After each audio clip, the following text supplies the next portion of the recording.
Mi madre cerró la puerta de su dormitorio con llave aquella noche.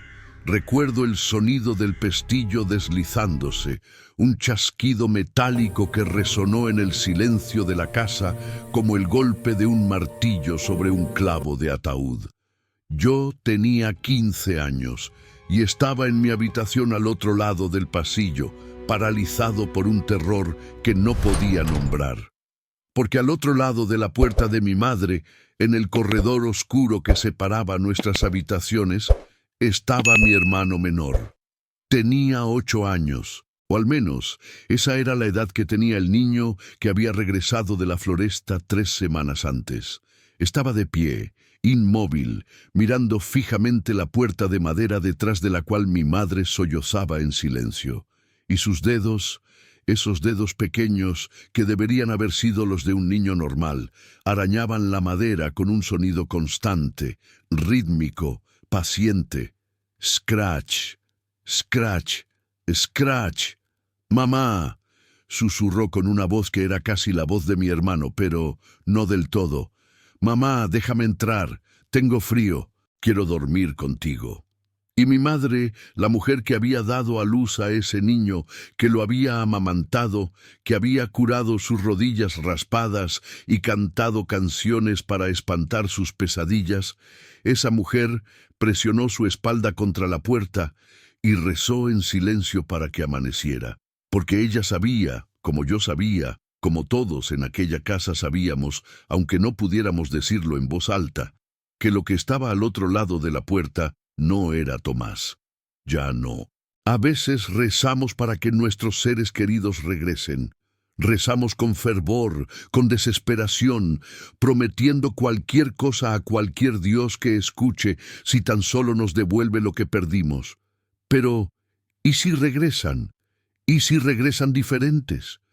¿Y si lo que vuelve usa la cara de quien amamos, pero mira con ojos que ya no reconocemos?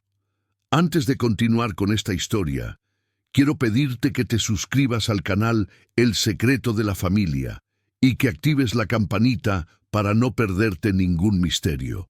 Y déjame un comentario respondiendo a esta pregunta. Si fueras mi madre aquella noche, ¿habrías abierto la puerta? ¿Habrías dejado entrar a lo que decía ser tu hijo? Piénsalo bien antes de responder, porque la respuesta que des dice mucho sobre ti, sobre cuánto estás dispuesto a creer, sobre cuánto estás dispuesto a negar para mantener la ilusión de que el mundo es un lugar seguro y comprensible. Testimonio grabado en cinta magnetofónica. Declarante: Diego Mendoza Ruiz. Fecha de la grabación: marzo de 1974. Lugar: residencia particular del declarante en Buenos Aires, Argentina. Nota del transcriptor: el siguiente testimonio fue proporcionado voluntariamente por el señor Mendoza, quien tenía 65 años al momento de la grabación. El declarante solicitó que su testimonio no fuera publicado hasta después de su muerte. Falleció en 1982. Este documento se hace público por primera vez, siguiendo sus instrucciones. Primera parte: antes de la desaparición. Permítanme comenzar por el principio, aunque el principio es difícil de establecer con precisión. ¿Cuándo empezó realmente esta pesadilla? ¿Cuando Tomás desapareció en la floresta? ¿Cuando regresó 3 días después? ¿O mucho antes, cuando mis padres decidieron mudarse a esa casa aislada en medio de ninguna parte, creyendo que el aire del campo sería bueno para la salud de mi hermano? Era el otoño de 1924. Yo tenía 15 años, Tomás acababa de cumplir 8. Nos mudamos desde Buenos Aires a una propiedad rural que mi padre había heredado de un tío lejano cuyo nombre apenas recordaba. La casa era antigua, construida a mediados del siglo anterior por colonos que habían intentado cultivar la tierra antes de darse cuenta de que el suelo era demasiado pobre y el clima demasiado inclemente. Habían abandonado la granja después de una serie de desgracias que las cartas familiares mencionaban sin detallar, y la propiedad había permanecido vacía durante décadas hasta que llegó a manos de mi padre. Mi madre no quería ir. Recuerdo las discusiones que tenían por las noches, cuando creían que Tomás y yo estábamos dormidos. Ella hablaba de la distancia, del aislamiento, de lo difícil que sería conseguir un médico si algo salía mal. Mi padre, siempre el optimista, hablaba de oportunidades, de aire limpio, de un nuevo comienzo lejos de la ciudad y sus enfermedades. Tomás había estado enfermo durante el invierno, una serie de fiebres y toses que habían preocupado a los médicos, y mi padre estaba convencido de que el campo lo curaría. Quizás tenía razón, quizás el campo lo curó, solo que lo que curó no fue exactamente lo que esperábamos. La casa estaba rodeada por una floresta que se extendía hacia el oeste hasta perderse en las faldas de las montañas.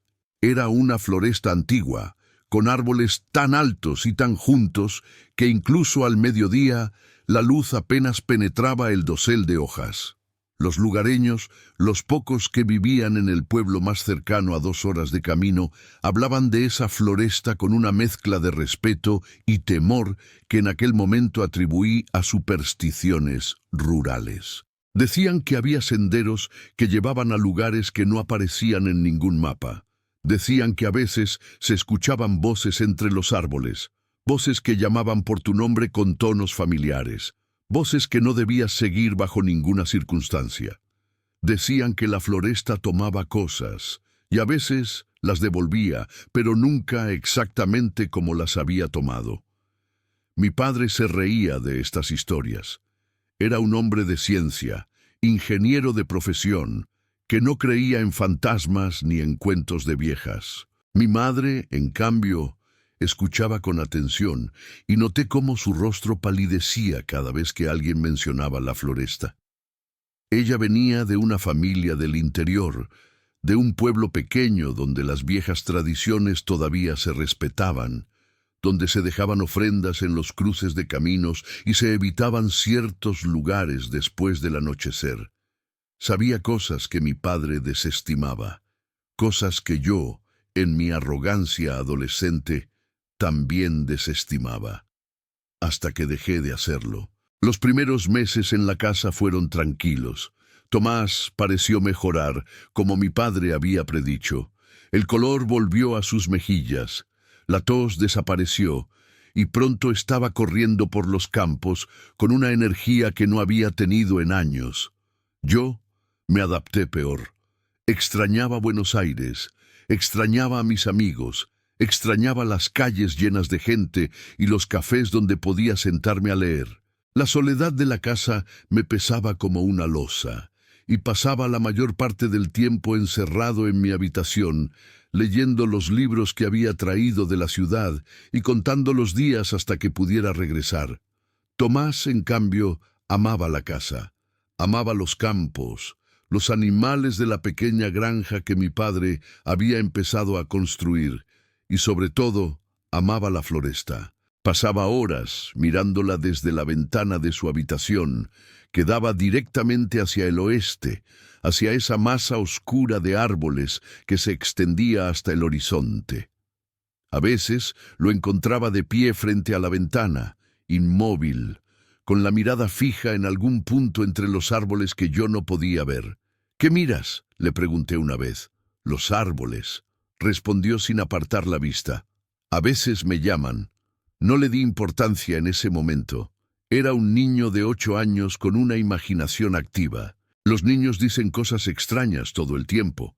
Pero ahora, mirando hacia atrás con la perspectiva de 50 años, me pregunto si ya entonces algo había empezado a llamarlo, algo que esperaba entre los árboles con una paciencia que no era humana.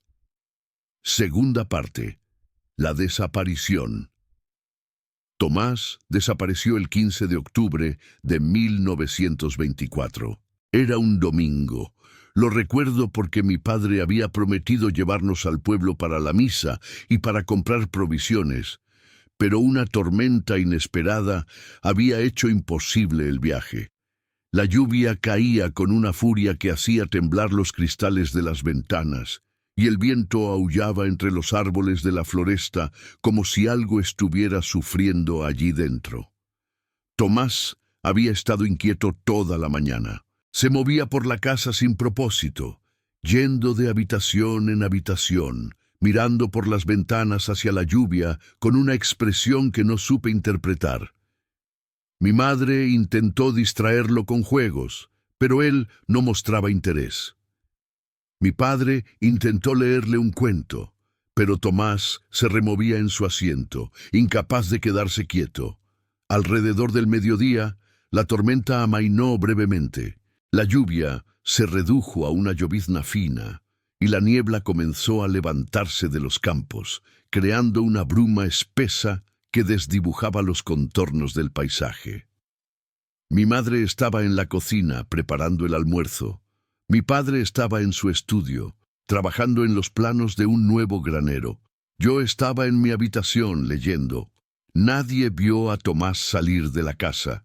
Cuando mi madre fue a buscarlo para el almuerzo, su habitación estaba vacía.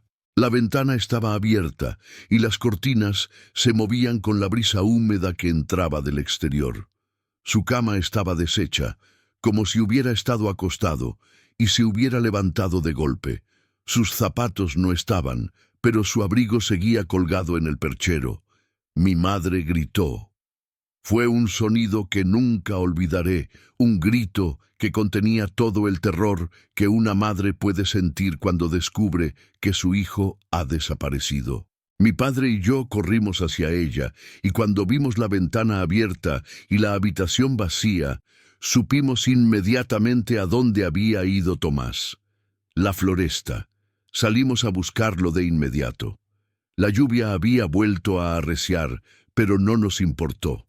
Mi padre tomó una linterna y un rifle de caza que nunca había usado. Mi madre se envolvió en un chal y salió detrás de nosotros, negándose a quedarse en la casa esperando. Yo tomé otra linterna y seguí a mis padres hacia el borde de la floresta, gritando el nombre de mi hermano hasta que mi garganta dolía.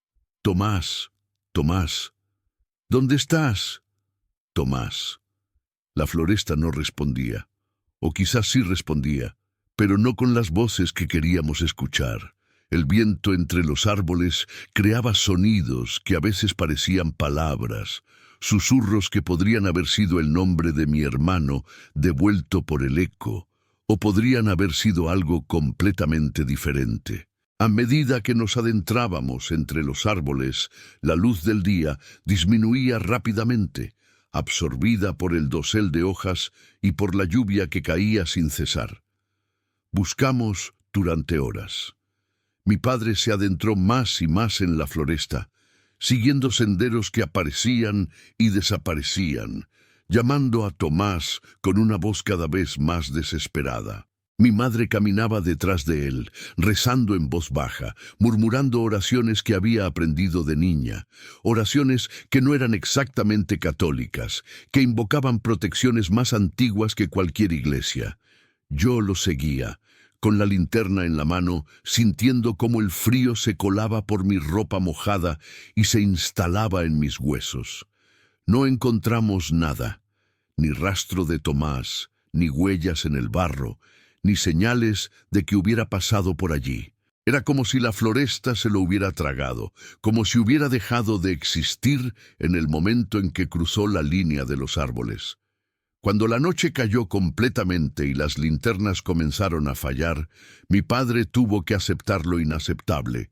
Debíamos regresar a la casa. Volveríamos al amanecer con más gente, con perros de rastreo, con todo lo necesario para peinar la floresta centímetro a centímetro.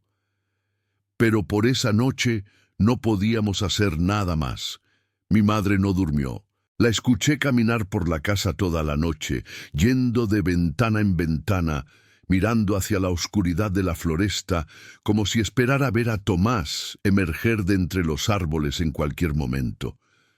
Mi padre se sentó en la cocina con una botella de whisky, bebiendo en silencio, con la mirada perdida en algún lugar que yo no podía ver. Yo me quedé en mi habitación, escuchando la lluvia golpear contra el cristal, preguntándome si mi hermano estaba vivo o muerto, si estaba asustado o si ya había dejado de sentir cualquier cosa. Esa fue la primera noche. Hubo otras dos después de ella, 2 noches de búsqueda infructuosa, de esperanza que se convertía en desesperación, de rezos que parecían caer en oídos sordos. La gente del pueblo vino a ayudar, trayendo perros y antorchas, y la experiencia de quienes conocían la floresta desde niños. Pero incluso ellos, incluso los que habían cazado en esos bosques durante generaciones, parecían inquietos. Vi cómo se miraban entre sí cuando pensaban que no los observaba. Vi cómo hacían señales furtivas que podrían haber sido simples gestos de comunicación o podrían haber sido algo más, algo destinado a protegerse de lo que habitaba entre los árboles. Al tercer día dejamos de buscar. No oficialmente, no con palabras, pero dejamos de buscar. Mi padre se encerró en su estudio y no salió durante horas. Mi madre se sentó en la habitación de Tomás, sosteniendo uno de sus juguetes contra el pecho, meciéndose adelante y atrás, como si estuviera acunando a un bebé invisible. Yo caminé hasta el borde de la floresta y me quedé mirando hacia la oscuridad entre los árboles, sintiendo algo que no podía nombrar, algo que estaba más allá del dolor y de la pérdida. Y entonces, al amanecer del 4.º día, Tomás regresó. Tercera parte. El regreso. Lo encontró mi padre. Había salido de la casa antes del amanecer, incapaz de dormir, incapaz de quedarse quieto mientras su hijo estaba perdido en algún lugar de esa floresta maldita. Caminó hacia el borde de los árboles, sin un plan concreto, solo con la necesidad de hacer algo, cualquier cosa, en lugar de esperar. Y allí estaba Tomás. Estaba de pie en el límite exacto donde los campos terminaban y la floresta comenzaba, como si hubiera llegado hasta ese punto y no hubiera podido o no hubiera querido dar un paso más. Estaba descalzo, aunque había salido de la casa con zapatos. Estaba vestido solo con su pijama, aunque octubre en esa región era demasiado frío para estar al aire libre sin abrigo. Y estaba completamente seco, aunque había llovido sin parar durante los 3 días de su ausencia. Mi padre gritó su nombre y corrió hacia él. Lo levantó en sus brazos, lo apretó contra su pecho, lloró con un alivio que yo nunca lo había visto expresar. Tomás se dejó abrazar sin resistencia, pero tampoco devolvió el abrazo.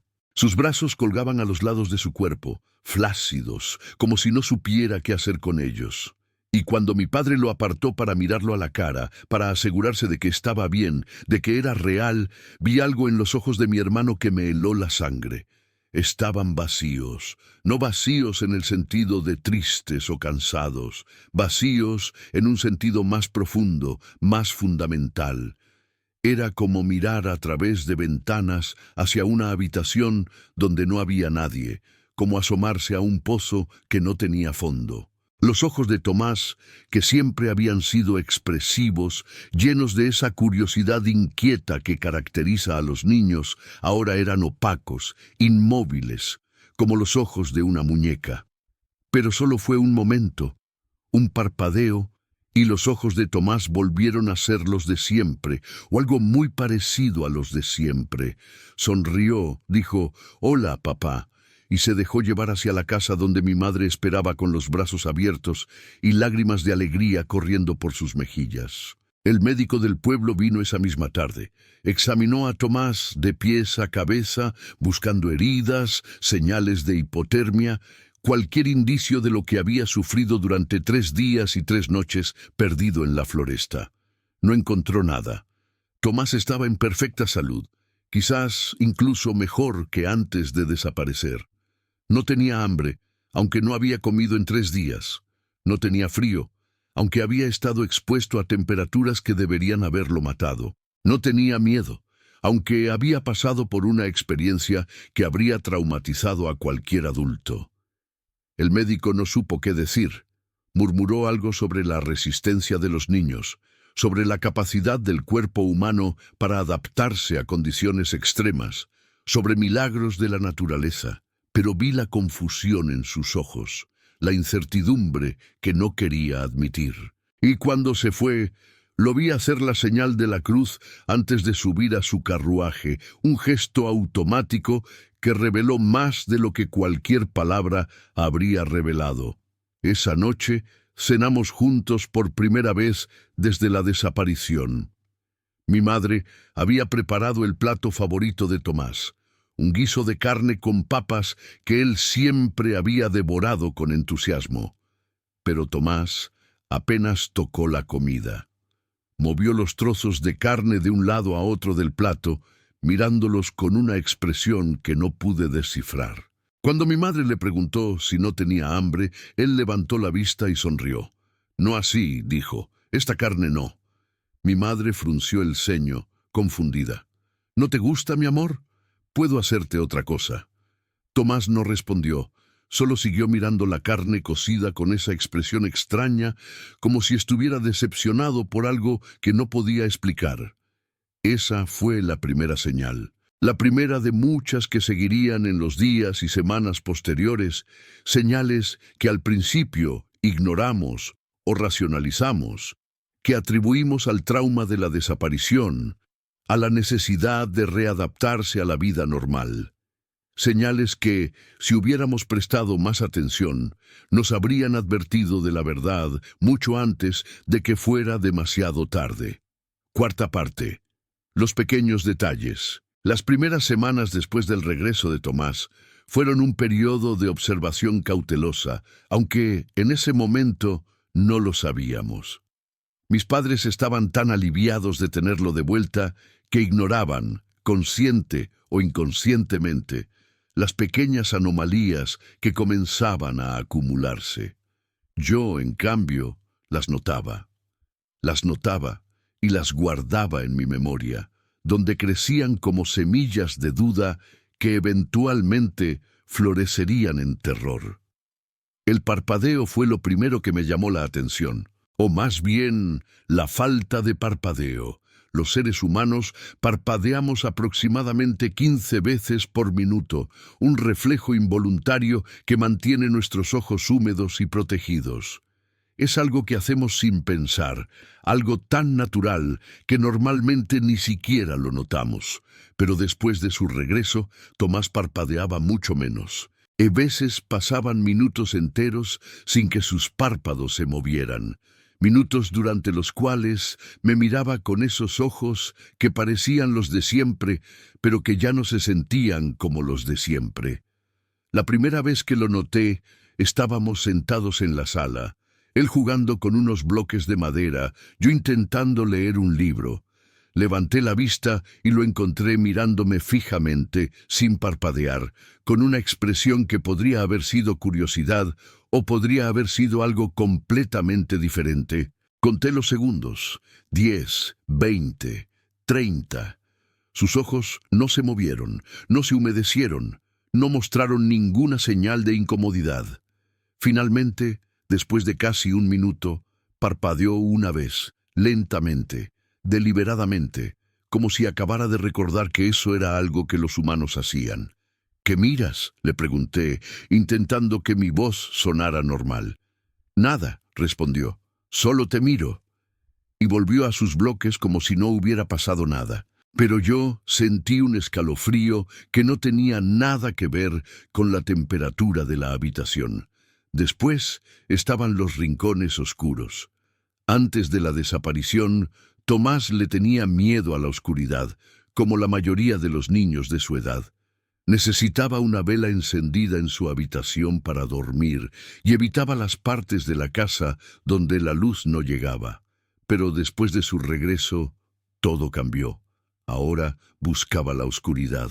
Lo encontrábamos de pie en rincones donde las sombras se acumulaban, en el fondo de armarios, en el sótano donde nunca había querido bajar. Se quedaba allí durante horas si no lo llamábamos, inmóvil, mirando hacia algo que solo él podía ver. Mi madre lo encontró una vez en el armario de su habitación, a las 3 de la madrugada. Ella se había despertado con sed y había ido a la cocina por un vaso de agua. Al pasar por el pasillo, escuchó un sonido suave, como de algo arrastrándose, y siguió el sonido hasta su propio dormitorio.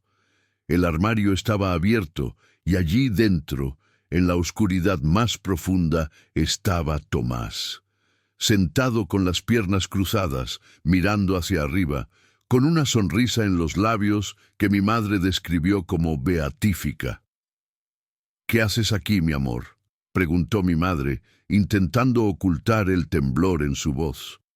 «Escucho», respondió Tomás. «La oscuridad habla si sabes cómo escuchar». Mi madre lo llevó de vuelta a su cama y se quedó con él hasta que se durmió. Pero me contó después que no pudo volver a dormir esa noche, que cada vez que cerraba los ojos veía la imagen de su hijo sentado en la oscuridad, sonriendo a algo que ella no podía ver ni oír. Y luego estaba la carne. Tomás siempre había sido un niño de buen comer, pero después de su regreso, sus preferencias cambiaron de manera perturbadora. Rechazaba la comida cocinada, especialmente la carne. Movía los trozos por el plato sin llevarlos a la boca, o los escondía en su servilleta cuando creía que nadie lo miraba. Adelgazó durante las primeras semanas, y mi madre estaba desesperada por hacerlo comer. Fue la cocinera, una mujer del pueblo que venía 3 veces por semana, quien descubrió la verdad. Entró en la despensa una mañana y encontró a Tomás agachado en un rincón, con las manos cubiertas de sangre. Había encontrado un trozo de carne cruda que estaba guardado para el almuerzo y lo estaba devorando con una voracidad animal, arrancando pedazos con los dientes, masticando apenas antes de tragar. La cocinera gritó. Tomás la miró con esos ojos que ya no parpadeaban lo suficiente, con la boca manchada de sangre, con pedazos de carne cruda colgando de sus labios. Y sonrió. Fue esa sonrisa, según me contó la cocinera años después cuando finalmente pude localizarla, lo que la hizo huir de la casa y no volver jamás. No era la sonrisa de un niño atrapado haciendo algo que no debía. Era la sonrisa de algo que sabía exactamente lo que estaba haciendo y que disfrutaba del horror que causaba.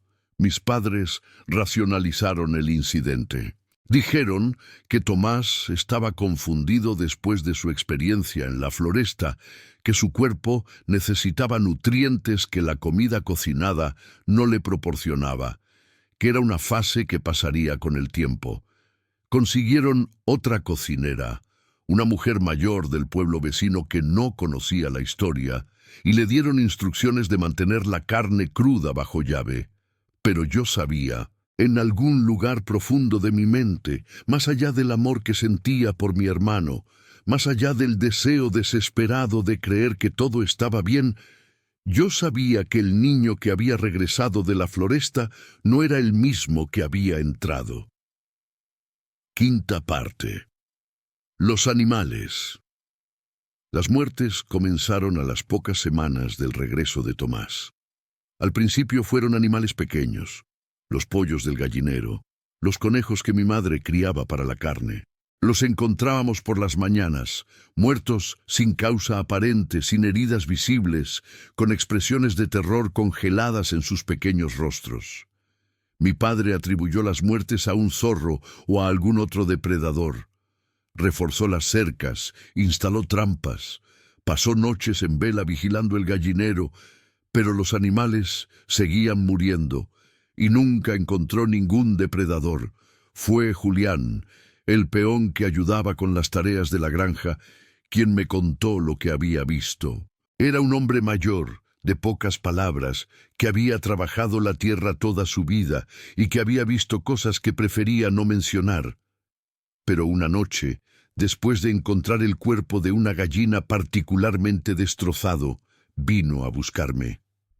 «Señorito Diego», dijo en voz baja, asegurándose de que nadie más pudiera escucharnos.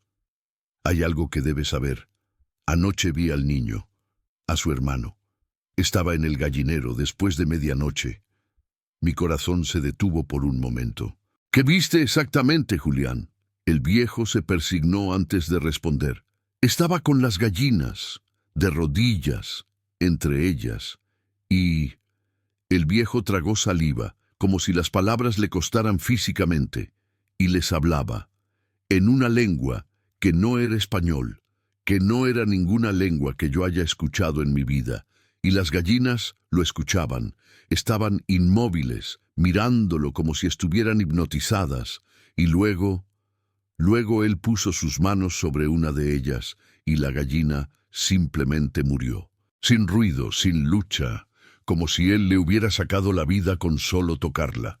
¿Por qué no dijiste nada antes?, pregunté, aunque parte de mí ya conocía la respuesta. Porque tengo miedo, señorito. Tengo miedo de lo que está en esa casa. Y tengo miedo de lo que pueda pasarme si hablo. Julián se fue esa misma semana. Dijo que había encontrado trabajo en otra hacienda, pero vi el terror en sus ojos cuando se despidió. No volvería jamás a esta propiedad, y no lo culpo. Después de los pollos y los conejos, fueron los perros. Teníamos 2, hermanos de la misma camada, que habían estado con la familia desde que eran cachorros. Eran perros alegres, juguetones, que antes de la desaparición de Tomás lo seguían a todas partes, durmiéndose a los pies de su cama, acompañándolo en sus aventuras por los campos. Pero después del regreso, los perros cambiaron. Se negaban a acercarse a Tomás. Cuando él entraba en una habitación, ellos salían. Cuando él intentaba acariciarlos, gruñían y mostraban los dientes, comportamiento que nunca habían exhibido con nadie de la familia. Mi padre los regañaba. Mi madre intentaba tranquilizarlos, pero los perros no cedían. Era como si supieran algo que nosotros no queríamos admitir. Una mañana encontramos a los 2 perros muertos en el jardín. Estaban acostados uno junto al otro, como si simplemente se hubieran echado a dormir y no hubieran despertado. No tenían heridas, no habían comido nada envenenado, no mostraban señales de enfermedad. Simplemente habían dejado de vivir. Tomás no mostró ninguna emoción cuando vio los cuerpos. Estaba de pie junto a mí, mirando a los animales que una vez habían sido sus compañeros de juegos, con una expresión que no era tristeza ni sorpresa. Era algo más cercano a la satisfacción, como si un problema hubiera sido resuelto. No me gustaban, dijo en voz baja, tan baja que solo yo pude escucharlo. Sabían demasiado. Me di vuelta para mirarlo, para preguntarle qué quería decir, pero él ya se había ido. Lo vi caminar hacia la casa, hacia la oscuridad del interior, y sentí un frío que no tenía nada que ver con el viento otoñal. 6ª parte. La degradación. Mi madre fue la primera en quebrarse. Quizás porque era ella quien pasaba más tiempo con Tomás, quien lo observaba más de cerca, quien notaba cada pequeña anomalía que el resto de nosotros intentábamos ignorar. O quizás porque el vínculo entre una madre y un hijo es algo que no puede ser engañado, algo que reconoce la verdad incluso cuando la mente se niega a aceptarla.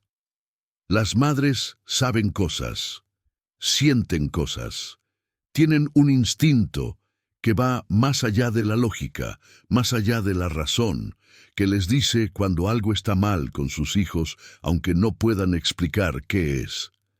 Empezó con el insomnio. Mi madre dejó de dormir por las noches, diciendo que tenía pesadillas que no podía recordar al despertar, pero que la dejaban con una sensación de terror que duraba todo el día. Era un terror sin forma, sin causa aparente, que se instalaba en su pecho como una piedra pesada y no la dejaba respirar completamente. Luego empezó a caminar por la casa durante la madrugada, verificando que las puertas estuvieran cerradas, mirando por las ventanas hacia la floresta que se extendía oscura e inmóvil bajo la luna, como si esperara que algo emergiera de entre los árboles en cualquier momento. Vi cómo adelgazaba, cómo su piel adquiría un tono grisáceo que no era saludable, cómo sus ojos desarrollaban ojeras profundas que la hacían parecer 10 años mayor. Dejó de comer adecuadamente, dejó de cuidar su apariencia, dejó de hacer todas las pequeñas cosas que antes le daban placer. Era como si algo estuviera drenando su vitalidad, succionando su energía vital gota a gota. «No me gusta cómo me mira», me confesó una noche, cuando la encontré sentada en la cocina a las 3 de la madrugada, con una taza de té que se había enfriado entre sus manos temblorosas. Se refería a Tomás, aunque no lo nombró. No necesitaba hacerlo. No me mira como un hijo mira a su madre, me mira como si estuviera evaluándome, como si estuviera decidiendo qué hacer conmigo. Como si yo fuera una presa y él fuera el cazador. «Mamá», intenté decir, pero ella me interrumpió con un gesto de su mano. «Sé lo que vas a decir, sé que suena loco, sé que parece que estoy perdiendo la razón. Pero Diego, mírame a los ojos y dime que no has notado nada. Dime que el niño que está en esa habitación es el mismo que entró en la floresta. Dime que es tu hermano, el mismo hermano con el que creciste, el mismo niño que nació de mi vientre hace 8 años. No pude decirlo, no pude mentirle, no a ella, no sobre esto. Así que no dije nada, y mi silencio fue toda la respuesta que necesitaba.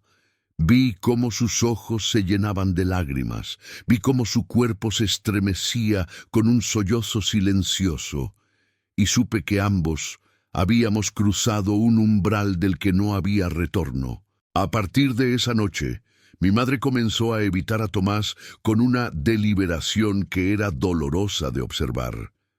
No de manera obvia, no de manera que mi padre pudiera notar, pero yo lo veía. Cómo se tensaba cuando él entraba en la habitación, cómo encontraba excusas para estar en otra parte cuando él la buscaba. Cómo cerraba la puerta de su dormitorio con llave por las noches, algo que nunca había hecho antes. Mi padre, en cambio, se negaba a ver la verdad. Tomás era su hijo, su único hijo varón, además de mí, y se aferraba a esa identidad con una ferocidad que rayaba en la desesperación. Cuando mi madre intentaba hablar con él sobre sus preocupaciones, él la interrumpía, la acusaba de estar histérica, de dejar que la superstición rural le llenara la cabeza de tonterías. «Es nuestro hijo», decía mi padre con una voz que no admitía réplica.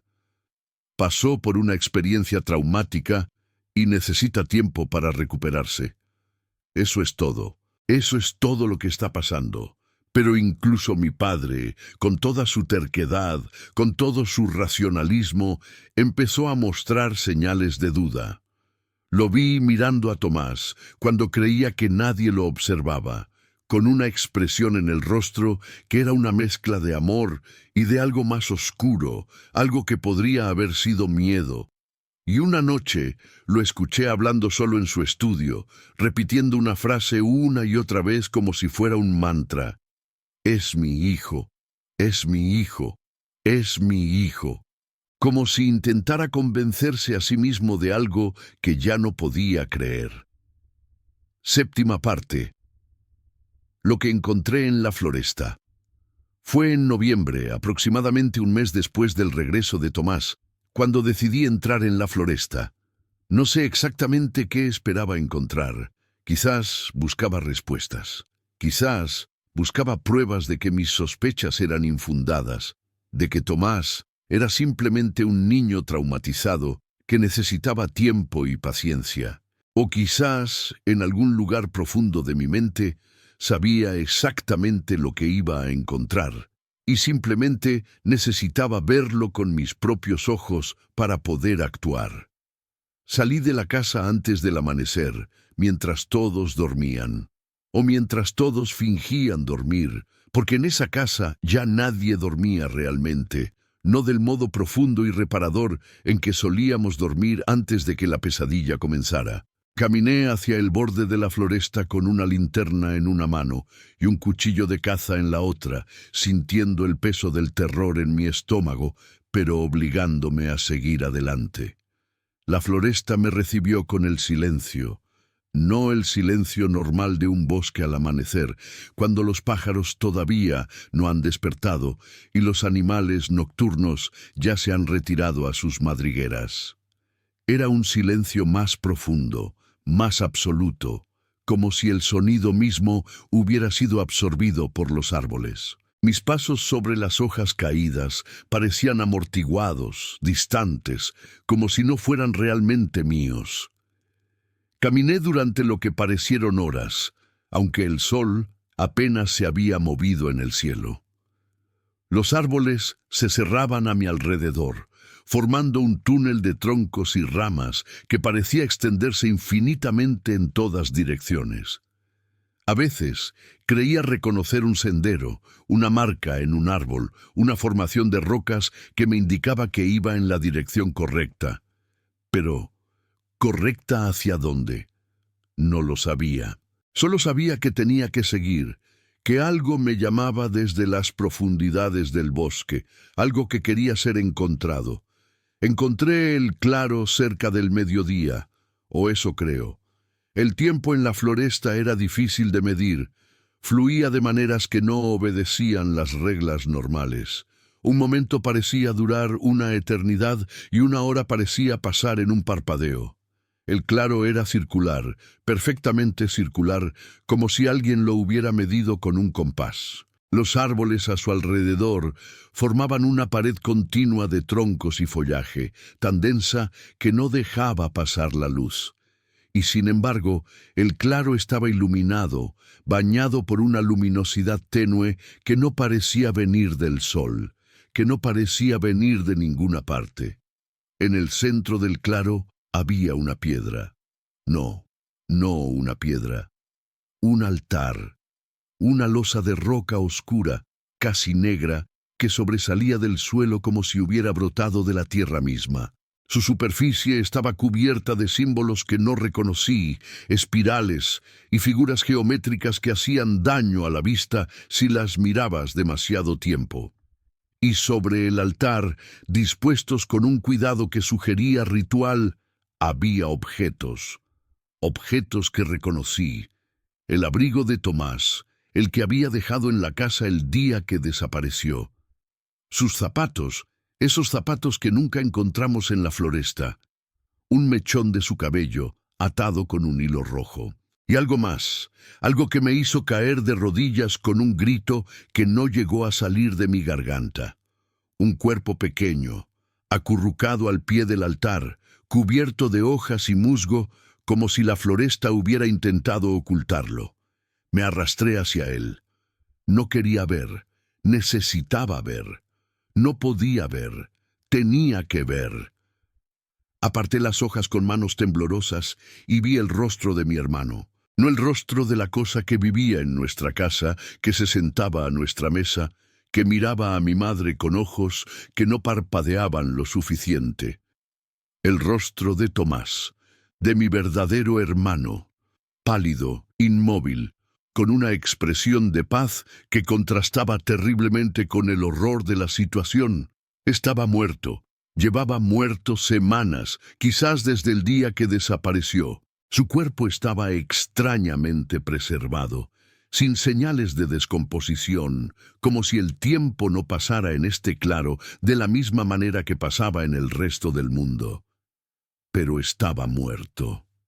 Mi hermano, mi verdadero hermano, había muerto en esta floresta mientras nosotros buscábamos desesperadamente, mientras llamábamos su nombre hasta quedarnos sin voz. Y lo que había regresado a nuestra casa. No sé cuánto tiempo pasé arrodillado junto al cuerpo de Tomás. Podría haber sido minutos o podría haber sido horas. El tiempo había dejado de tener significado. Solo existía el horror. La certeza de que mis peores sospechas eran ciertas, de que la cosa que dormía bajo nuestro techo, que comía en nuestra mesa, que llamaba mamá a mi madre, era algo completamente ajeno, algo que había tomado la forma de mi hermano, pero que no era mi hermano, que nunca había sido mi hermano. Cuando finalmente logré levantarme, cuando finalmente logré apartar la vista del pequeño cuerpo sin vida, noté algo que no había visto antes. Había huellas en el barro alrededor del altar, huellas pequeñas que podrían haber sido de un niño. Pero las huellas no iban en una sola dirección, como si alguien hubiera venido y se hubiera ido. Iban en círculos, dando vueltas alrededor del altar una y otra vez, como si algo hubiera estado bailando alrededor del cuerpo de mi hermano, celebrando, regocijándose en lo que había hecho. Y entre las huellas, medio oculto bajo una capa de hojas, encontré algo más, un trozo de tela que reconocí inmediatamente. Era del pijama que Tomás, el falso Tomás, había llevado puesto cuando regresó del bosque. Había estado aquí, recientemente. Quizás incluso mientras yo caminaba por la floresta buscando respuestas, supe entonces que tenía que volver. Tenía que advertir a mis padres, tenía que sacarlos de esa casa, tenía que hacer algo antes de que fuera demasiado tarde. Corrí de vuelta por donde había venido, siguiendo marcas que apenas recordaba haber dejado, tropezando con raíces y ramas, con el corazón latiendo tan fuerte que podía escucharlo en mis oídos. Pero cuando salí de la floresta, cuando vi la casa a lo lejos, con su chimenea humeante y sus ventanas que brillaban con la luz del atardecer, supe que ya era demasiado tarde. Porque de pie en la puerta de la casa, mirándome con esos ojos que no parpadeaban lo suficiente, estaba Tomás, el falso Tomás, y estaba sonriendo. Octava parte. La noche final. No sé cómo logré entrar en la casa. No sé cómo logré pasar junto a esa cosa que llevaba el rostro de mi hermano, cómo logré caminar por el pasillo sin gritar, cómo logré encontrar a mis padres y actuar como si nada hubiera pasado. Supongo que el instinto de supervivencia es más fuerte de lo que imaginamos, que cuando nos enfrentamos a un horror que no podemos procesar, nuestra mente encuentra maneras de funcionar a pesar de todo. Mis padres estaban en la sala, mi padre leyendo el periódico, mi madre bordando algo que nunca terminaría. Me miraron cuando entré y vi en sus rostros el mismo agotamiento que yo sentía, el mismo terror que intentaban ocultar. ¿Dónde estabas?, preguntó mi madre. Su voz era plana, sin inflexión, como si ya no tuviera energía para preocuparse. Paseando, respondí. Necesitaba aire fresco. Tomás entró detrás de mí. Sentí su presencia antes de verlo, un frío que parecía emanar de él, una sensación de wrongness que hacía que mi piel se erizara. Se sentó en su lugar habitual, junto a la chimenea, y nos miró a todos con esa sonrisa que ya no intentaba ocultar lo que era. «¿No va a preguntar dónde estuve yo?», dijo. Su voz era casi la de Tomás, casi, pero no del todo. Había algo debajo, una nota disonante que era como el zumbido de un insecto, como el sonido de algo arrastrándose en la oscuridad. Mi madre no respondió, solo siguió bordando con movimientos mecánicos que no producían ningún patrón reconocible. «Estuve en la floresta», continuó Tomás, «visitando, recordando. Hace mucho frío allí, ¿saben? Pero ya no siento frío. No desde que volví». Mi padre bajó el periódico y miró a su hijo, al niño que creía que era su hijo. Vi la lucha en su rostro, la batalla entre lo que quería creer y lo que sus ojos le mostraban. «Tomás», dijo, y su voz tembló ligeramente, «has estado actuando de manera extraña últimamente. Tu madre y yo estamos preocupados. Quizás deberíamos llevarte a ver a un médico en la ciudad. Alguien que pueda ayudarte a superar lo que pasaste en la floresta».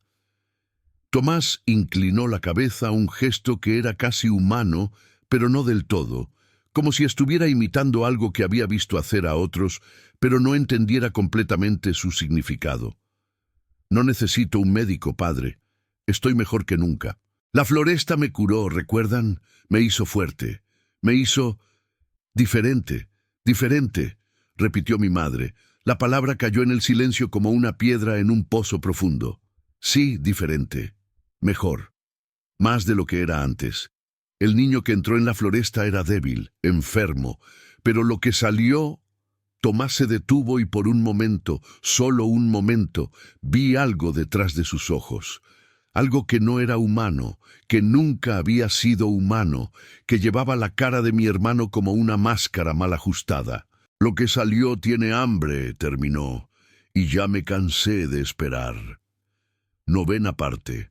La puerta cerrada. Lo que siguió fue el momento más largo de mi vida. Tomás, o la cosa que usaba el cuerpo de Tomás, se levantó de su asiento y caminó hacia mi madre. Sus movimientos eran fluidos, demasiado fluidos, como si sus articulaciones no funcionaran de la misma manera que las de un ser humano normal.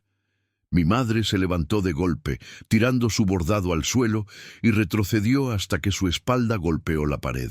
Sus ojos estaban abiertos de par en par, y en ellos vi el terror que había estado conteniendo durante semanas, el terror que finalmente se desbordaba. «No te acerques», dijo con una voz que era apenas un susurro. «No te acerques a mí, mamá». Tomás pronunció la palabra con una ternura obscena, una parodia del amor filial que hacía que mi estómago se revolviera. «¿Por qué me tienes miedo? Soy tu hijo, tu pequeño Tomás». «No», dijo mi madre, «no lo eres. No sé qué eres, pero no eres mi hijo». El silencio que siguió fue absoluto. Tomás se detuvo y su sonrisa se ensanchó hasta un punto que no debería haber sido posible para una boca humana. Era una sonrisa que mostraba demasiados dientes, dientes que parecían más afilados de lo que deberían ser. «Por fin», dijo, «por fin lo admites». Mi padre se había levantado también, con el periódico todavía en la mano, como si no supiera qué hacer con él. Miraba a Tomás, a la cosa que era Tomás, con una expresión de incredulidad que lentamente se transformaba en horror. «¿Qué eres?», preguntó mi padre. Su voz era un hilo, apenas audible. Tomás, o lo que quedaba de él, se volvió hacia mi padre. «Lo que soy no tiene nombre en su lengua. Lo que soy existía antes de que hubiera lenguas, antes de que hubiera humanos que las hablaran. Su gente nos llama de muchas maneras, hadas, espíritus, demonios, pero ningún nombre es correcto. Simplemente somos. Y a veces, cuando un niño se pierde en los lugares antiguos, cuando un alma joven e inocente cruza los umbrales que no debería cruzar, a veces tomamos», completé yo. Mi voz me sorprendió incluso a mí. No sabía de dónde había sacado el valor para hablar. Tomás me miró, y en sus ojos vi algo que podría haber sido respeto, o quizás simple curiosidad. El hermano mayor. «Siempre supe que tú serías el problema. Tú veías demasiado, pensabas demasiado. Los otros dos querían creer, tú no». «¿Qué hiciste con mi hermano?», pregunté. «¿Qué hiciste con el verdadero Tomás? Ya lo sabes, lo viste. Está en la floresta, en el lugar donde lo dejé. Fue necesario para que yo pudiera venir. Se necesita un intercambio, ¿entiendes? Una vida por otra. El pequeño Tomás dio la suya y yo tomé su lugar. Mi madre sollozaba ahora, con la mano sobre la boca, con lágrimas corriendo por sus mejillas. Mi padre había dejado caer el periódico y estaba de pie, rígido, como si hubiera sido convertido en piedra. «¿Y ahora qué?», pregunté. «¿Qué quieres de nosotros?». Tomás inclinó la cabeza de nuevo, ese gesto casi humano que ahora me resultaba completamente alienígena. «Ya lo dije. Tengo hambre. He sido paciente, he esperado, he jugado el papel del hijo pródigo que regresa. Pero la espera ha terminado. Esta noche me alimento. No sé quién se movió primero. Quizás fue mi padre, quizás fue mi madre, quizás fui yo. Pero de alguna manera, en el caos que siguió, Logramos llegar a las escaleras. Logramos subir al segundo piso. Logramos entrar en el dormitorio de mis padres y cerrar la puerta con llave. Tomás no nos siguió inmediatamente. Lo escuchamos en el piso de abajo, moviéndose por la casa con pasos que ya no intentaban sonar humanos, pasos que eran demasiado rápidos, demasiado ligeros. Y luego, lentamente, subió las escaleras. Knock, knock, knock. Mamá, papá, Diego, abran la puerta. Solo quiero hablar. Nadie respondió.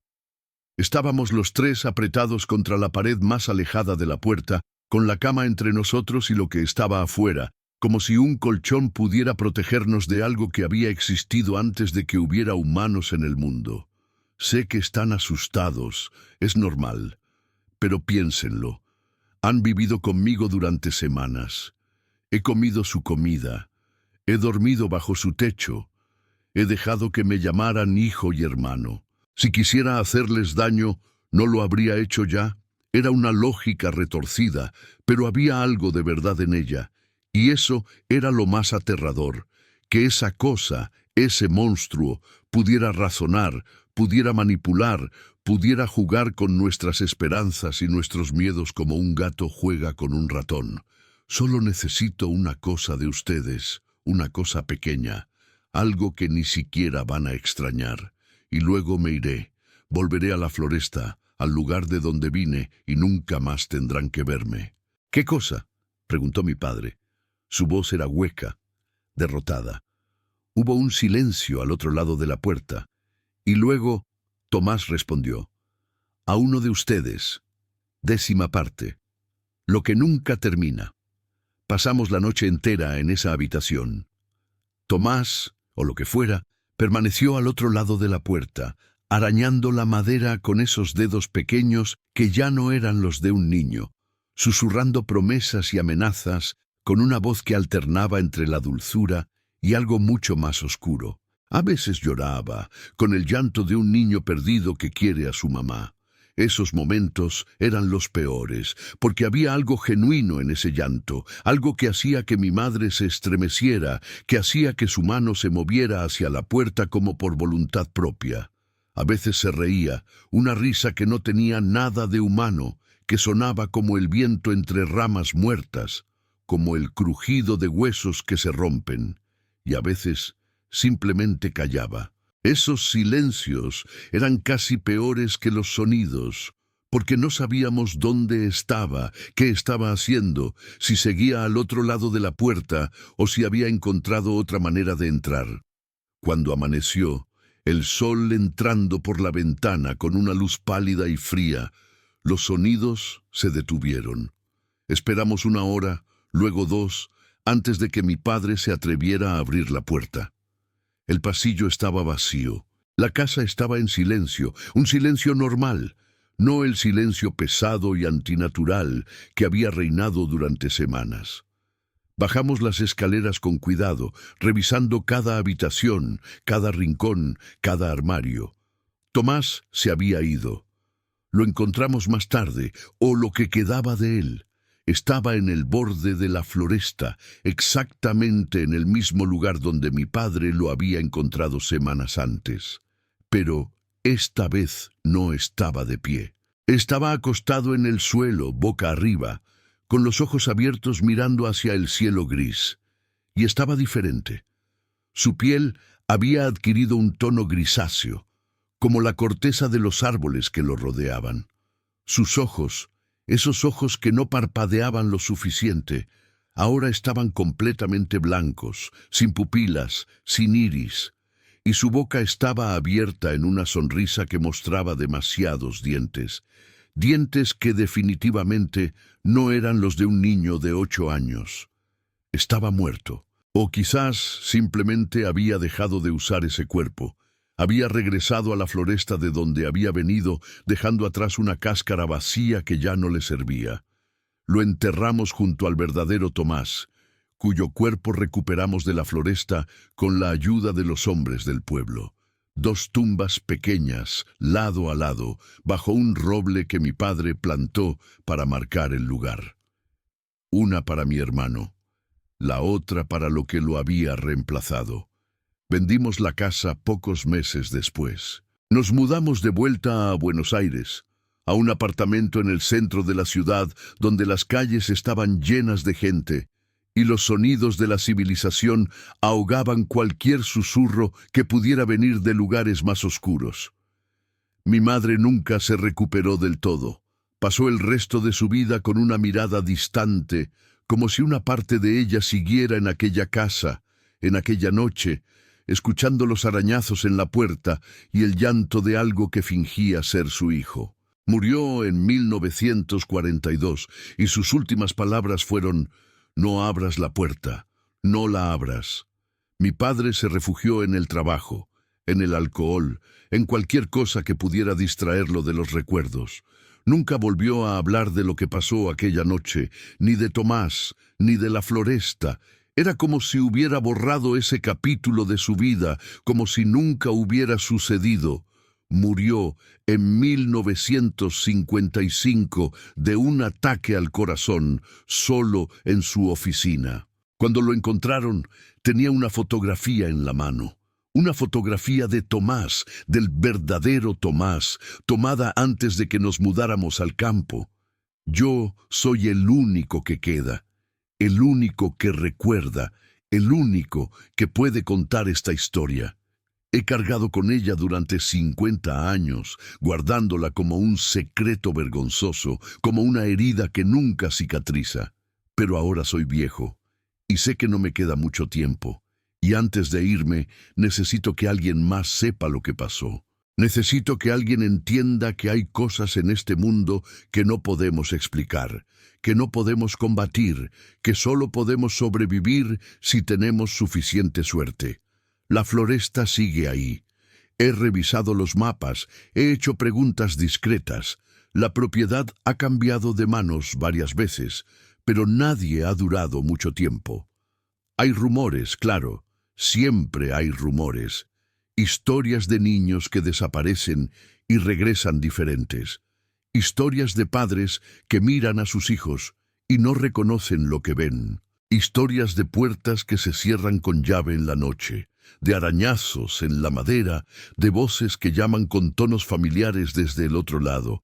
No sé si es la misma entidad, no sé si hay más de una, si hay muchas. Si la floresta entera está habitada por cosas que esperan pacientemente a que alguien cometa el error de adentrarse demasiado. Solo sé lo que viví, lo que perdí, lo que nunca pude recuperar. Mi hermano está muerto. Ha estado muerto durante 50 años. Pero a veces, en las noches más oscuras, cuando el viento sopla de cierta manera y los sonidos de la ciudad se apagan, creo escuchar su voz. Diego, Diego, ábreme. Tengo frío. Quiero entrar. Y entonces me levanto y verifico que todas las puertas estén cerradas con llave y rezo a cualquier Dios que quiera escucharme para que amanezca pronto. Porque algunas puertas nunca deben abrirse y algunas cosas que regresan nunca debieron volver. Fin del testimonio. El señor Diego Mendoza Ruiz falleció el 14 de agosto de 1982 en su residencia de Buenos Aires. Fue encontrado en su dormitorio, con la puerta cerrada con llave desde adentro. La causa oficial de muerte fue un paro cardíaco. Sin embargo, el forense notó algo extraño en el informe. Había marcas en la puerta del dormitorio, en el lado exterior. Marcas que parecían arañazos, marcas que podrían haber sido hechas por dedos pequeños. Y con esto termina la historia de Diego y Tomás, la historia de una familia que rezó para que su hijo regresara y que descubrió que algunas oraciones es mejor que no sean contestadas. Si has llegado hasta aquí, te agradezco tu paciencia y tu valentía. No es fácil escuchar historias como esta, historias que nos recuerdan que el amor que sentimos por nuestros seres queridos puede ser usado en nuestra contra, que la cara de quien amamos puede ocultar algo completamente ajeno. Quiero pedirte que dejes un comentario contándome qué te pareció esta historia. ¿Habrías abierto la puerta aquella noche? ¿Habrías dejado entrar a lo que decía ser Tomás? ¿O habrías encontrado el valor para mantener la puerta cerrada, para enfrentar la verdad, aunque esa verdad fuera más terrible que cualquier mentira? Si te gustó este video, no olvides suscribirte al canal El Secreto de la Familia y activar la campanita para no perderte las próximas historias. Porque hay muchos más secretos esperando ser revelados, muchas más familias con horrores que descubrir. Nos vemos en el próximo video. Hasta entonces, cuídate. Y si alguna vez escuchas arañazos en tu puerta en medio de la noche, si escuchas una voz familiar pidiendo que la dejes entrar, piénsalo 2 veces antes de abrir, porque lo que está al otro lado puede tener la cara de quien amas, pero eso no significa que sea quien amas. Buenas noches, y mantén la puerta cerrada, porque en la oscuridad de la noche, cuando los sonidos familiares de tu hogar se desvanecen y solo queda el silencio, es cuando las cosas que nos acechan desde los bordes de la realidad se atreven a acercarse. Es cuando los rostros que amamos pueden convertirse en máscaras que ocultan algo que nunca deberíamos ver. Es cuando las voces que conocemos de memoria pueden hablar con acentos que no pertenecen a este mundo. Y recuerda siempre, si alguien que amas desaparece y luego regresa, obsérvalo con cuidado. Mira cómo parpadea, mira cómo come, mira cómo se mueve en la oscuridad, porque lo que regresó puede no ser lo que se perdió, y para entonces ya será demasiado tarde. Hasta la próxima historia, si es que hay una próxima vez.